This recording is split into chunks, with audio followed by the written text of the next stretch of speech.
Anụrụ m dịka ibe m si anụ mana di m abụrụ ezigbo mmadụ. Ife nji wee sị unu na nwoke a abụrụ ezigbo mmadụ bụ gịnị? Na ọmụnwa ji ezigbo ọlụ na-akpata ego. Ka m na-akọlụ unu akụkọ ọkịta anụnwa na be m ka obi. Yes, ọkwanụ ya, mana sinsi m nụrụ nwoke a ọ na-amagharị. O si na nwaanyị nke pụta ọ baa na nke. Ife m na-agwa unu ife a bụ na o nwere ofu mbọsị mbata wee kwudo ya na nwaanyị na be m. Unu amaala na nwoke dana na yọba biko. Yọgide m biko kedu ife m ga-eme mgbaghalị ya. Maka na m aka amụtarala ya nwa, o wee jiri maka ya wee na-eme m akaje niile dị iche iche. Nne dị ife anụnwa, nne dị ife a. O wee mekatazie wee baa nke na ọ pụọ mịa batara. Ọ lalụ n'ezi ọ bata ọ na-ayọ biko. Hey, ihe a wee wutekete amara m ife m ga-eme. Mana this very girl ya na ya na-abọ na-akwụ, amaala m onye ọ bụ. Wee kpọọ ya wee sị ọkwa gị na this girl na-akwụ. Ọ sị m na ya dị sorry. Sọsọ maka na m amụtara nwa ka nji pass through all this.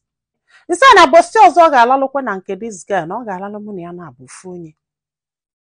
Ka anyị sesiela okwu after 2 weeks. Una mana di m ji alalụkwa na nke this girl. O wee jeche bata wee sị ngwa gị ralụ mụ na ya na-abụ ofu onye. Una mana nwoke ekwu n'iru m wee ralụ the girl. Wee sị anya si be m pụọ. O wee sị be m wee pụọ wee jekwube that girl. Ihe a wee na-agbawa m obi nlo n'ọfịs m na-ebesa akwa. Ifu m nsị na mmadụ pụọ. Ifu m nsị n'ike taa arụ. Nlo n'ọfịs na-adaghalị. Onye ọbụla maalụ na o nwere ife mee na ndụ m. Enyi m nwaanyị wee nekete m anya wee sị m nne na ka agwa m eziokwu na papi ya na-enyekwalụ ọtụtụ ụmụ nwaanyị ndị na-agabiga ụdị ife a na-agabiga aka banye ịgwafe okwu na-akasịfe obi. Ịghọtago? Mụ bịa aka mfụ papi ya. Ncheketa ife m ga-eme amụrọ m wee jebe wee luo wee fụ papi ya. Papi ya gwasa m okwu the first day like anya nnọọ. This man bịa na-agwa m okwu ọ na-emetụ m aka na-asị m nne m dibe magodo agwa m okwu na-ada m obi. Nna amakwanụ m ife meno. Ka mụ na this guy kọgidela ife anụnwa. This guy I fall quite in love with me. Ọ bụkwa guy ka nna agwa unu ife anụ. Onye nna agwa unu ife anụnwa do arụne 56 years old. Ka nwoke a na-agwa m okwu na-emetụ m aka a na-akọ ife a na-akọ ife a. Amụrụ m mama sị na maka ife meme. Amụrụ m mama sị na nna achọ shoulder to cry on. Anọkatakwa m nwebe feeling for this guy. From 1 to 2 nwoke a sị na ya chọrọ ịbịa be m. Wee sị oke olu that day nchọka appreciate enye maka ihe ndị ọ na-emelụ m. Wee sie nnọọ ezigbo nri wee dọbali ya nwoke a wee bịa. Wee nyesie enye nri olisie nri si na heat na-eme wee yipụ akwa ya. So from iyipụ akwa ya ọ sị m ka anyị metụ obere kansụl. From ime kansụl afọ bidokwa metụ ekwe m aka again. Mụ na nwoke anụnwa aligokwala onwe anyị o ribe ibongi.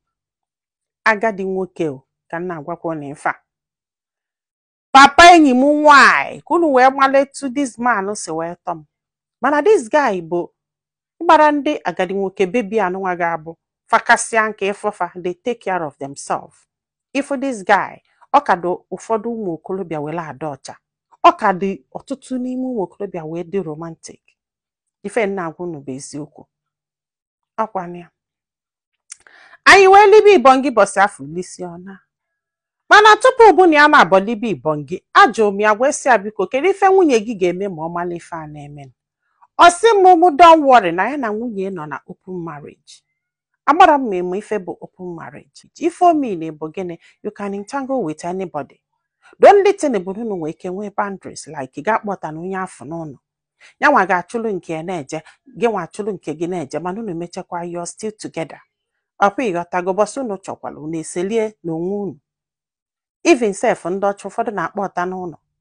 Ọkwa ịghọta na so ọkwa na ya na anya ka ya ji wee gba nkịtị.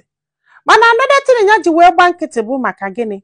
Na ya na di ebilu 6 years na ya mụtarala ya nwa. Ya wee chezie ma nsogbu osie n'aka. So maka ya na ejere chekwebe onwe ya maka ịdị ime.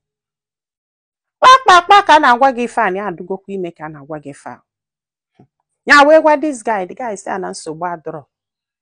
Ya wee sị abiko kedu anya ya ga-eji fụ nwunye, kedu anya ya ga-eji wee fụ enyi nwaanyị, kedu ife a ga-akọ.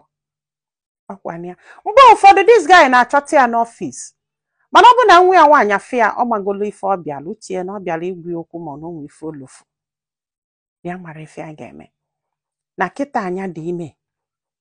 the guy wee sị anya akpakwana nwa afọ aka na ọfụ n'ofu nwa ka a mụtara na nke anụnwa ga-abụ ya ụmụ na-abụ ya mụtara mana ọ bụrụgodị na this guy achọrọ ịnụ ya na ya dị oke o wee sị m nne na kịta na this guy bịa na-ayụ ya sị anya biko ya kwete na ya ga-anụ ya ka ya gwazie nwunye gwa enyi nwaanyị bifo ya bịa mee gie na nke afọ abụrụ nsogbu maka na ọ bụgodu na ọ sị na ọma nne ya na nwa anụnwa ya ga-edobe ya maka na ife ya na-achọ n'oke enu ka afọ na ụka na nwa ya chọgo for 6 years and then ya fọrọ ọkwa ifugo mana kedu iru ya ji afọ enyi nwaanyị ọ sị bụ na ife a wee dịda ili elute ya na-adaghalị ya nwere ife ya ga-eme mana ya chọ ka amala ife ndị mmadụ lụ nwanne m kedu ife ilo ọnya nụba nwoke anụnwa wụ papa enyi nwaanyị chọrọ inyeli aka o wee si otu a wee dị maka na enyi nwaanyị chọ inyeli aka o wee kolo ka onye ajụ baba ngwa ọpasa anya ya mụọ ya ka o take care of this child because she can.